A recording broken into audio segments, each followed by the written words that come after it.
안녕하세요. 증시브리핑 한혜솔입니다. 한 주가 후딱 지나갔네요.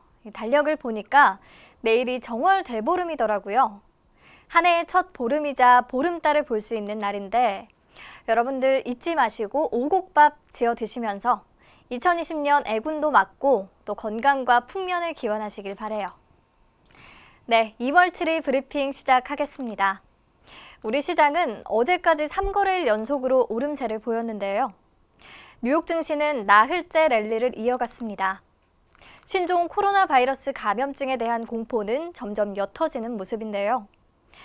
이 가운데 중국의 대미 관세 인하 조치 소식도 들려왔습니다. 지난해 9월 1일 부과한 750억 달러 규모의 미국산 상품에 대한 관세율을 오는 14일부터 절반으로 낮추기로 한 겁니다. 관세율이 10%였던 상품은 5%로, 5%였던 상품은 2.5%로 낮아집니다. 최근 중국발 신종 코로나 바이러스 확산 사태로 1단계 합의 이행 지연설이 대두됐지만 기우에 그친 셈이죠. 미국의 중국발 수출이 확대되지 않을까 기대가 됩니다. 신종 코로나 공포도 다소 진정되는 모습입니다.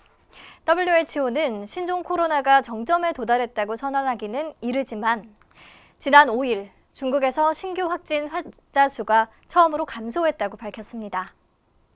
물론 중국 공장들이 재가동된 이후 추이를 다시 지켜봐야 하겠지만요. 또 하나 좋은 소식은 전날 미국 상원이 트럼프 대통령에 대한 탄핵 심판에서 탄핵안을 최종 부결시키면서 정치적인 불확실성도 완전히 사라졌다는 겁니다. 권력 남용 혐의에 대한 상원 표결에서 무죄 52표, 유죄 48표가 나왔다고 하네요. 대외적인 환경은 나쁘지 않은데 국내 증시에 직접적인 모멘텀이 될 만한 호재는 없는 상황이고요. 오후 1시 56분 현재 코스피는 1%대 내림세, 코스닥은 0.4% 약세를 기록하고 있습니다. 종목별로는 어제 추미애 법무부 장관이 윤석열 검찰총장과 회동했다는 소식이 전해지며 관련주들이 급등세를 보이고 있습니다. 태양금속은 이원일 사회이사가 서울대 법과대학 동문으로 알려지면서 우선주가 상한가에 진입했고요. 태양금속 보통주도 상승률 1위를 기록하고 있습니다. 노르페인트 또한 윤석열 부인 김건희 씨의 후원 기업으로 소문이 나면서 우선주가 마찬가지로 가격 제한폭까지 급등했고요. 보통주도 가파른 상승세를 이어가고 있습니다. 네, 그리고 오늘 장에서 상한가를 기록 중인 또 다른 종목이 하나 있는데요. 코스닥 바이오 업체 네이처셀입니다. 라정찬 회장의 1심 무죄 소식에 급등세를 보이고 있네요. 이 밖에 다른 종목들은 키워드로 함께 만나보시죠. 첫 번째 키워드, 수소차 테마 갈 수밖에 없는 이유.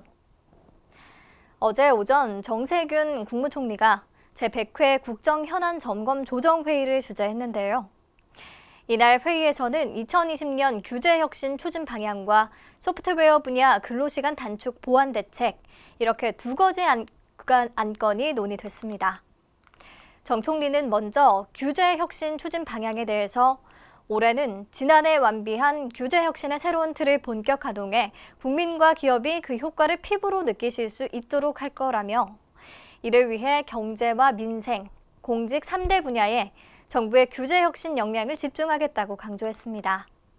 그리고 우리에게는 이 부분이 중요한데요.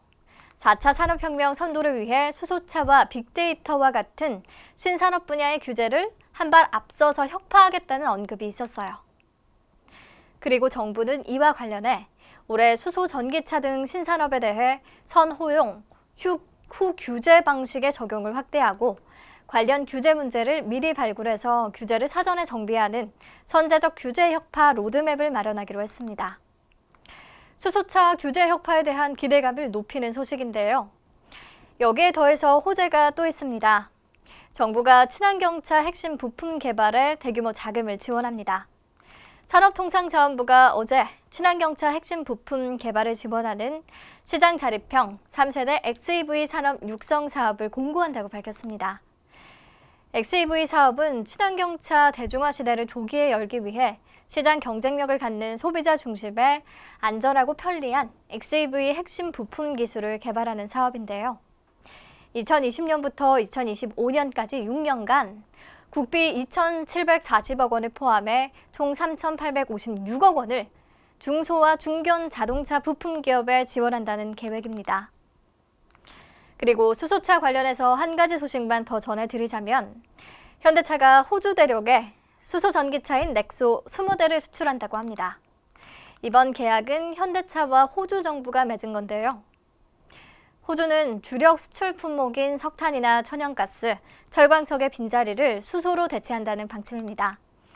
그런데 이 호주 수출이 더 의미가 있는 것이 호주는 한국과 달리 운전석이 오른쪽이거든요. 오른쪽 운전석 차량은 일본 완성차 업체가 사실 더 강할 수밖에 없죠. 그럼에도 특히 현대차와 글로벌 수소차 1위 경쟁을 벌이고 있는 도요타차가 있는데도 호주 정부가 넥소를 선택했다는 점, 성능 면에서 글로벌 수소차로 더욱 인정받은 것이라는 생각이 들고요.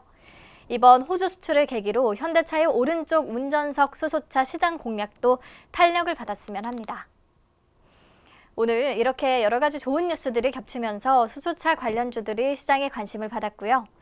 우수 AMS, 대우부품, 영화테크, 평화홀딩스, 평화산업, 세원, 유니크, 풍국조정 모두 오름세입니다. 네, 다음 키워드 만나볼게요. 에코프로 BM 신고가 경신. 테슬라의 주가 질주로 국내 전기차 관련주들의 흐름도 굉장히 좋은데요. 오늘은 그 중에서도 배터리 소재 기업인 에코프로 BM 강세의 이유를 같이 알아볼게요. 전기차 배터리 시장 확대가 예상되면서 삼성 SDI가 안정적인 소재 확보를 위해 에코프로 BM에 투자를 단행할 것이라는 소식이 전해졌습니다. 삼성 SDI가 내년 헝가리 2공장에서 생산을 시작하는 5세대 배터리부터는 기존의 니켈 코발트 망간 양극재인 NCM이 아닌 니켈 코발트 알루미늄 양극재 NCA를 탑재할 예정이라고 하는데요. 세계적으로 NCM 양극재 공급사는 많지만 NCA 양극재 공급사는 극히 제한되어 있습니다. NCA 양극재 공급사 중 세계 1위 일본 스미토모사는 생산량 대부분이 테슬라와 도요타에 공급되고 있고요. 3위인 바스프 토다도 공급 능력이 부족한 상황이라고 하네요. 2위인 에코프로비엠의 경우 생산 능력이 올해 더욱 확대될 전망이고, 그래서 삼성 SDI 헝가리 2공장의 NCA 공급사로 가장 유력한 후보가 된 겁니다. 증권사에서는 에코프로비엠을 2차 전지 소재 업종 중 최선호 종목으로 꼽고 있기도 하고요.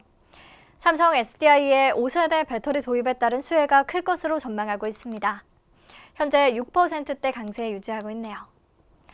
네, 오늘 브리핑은 여기서 마칠게요. 주말 푹 쉬시고 다음 주에 다시 만나요.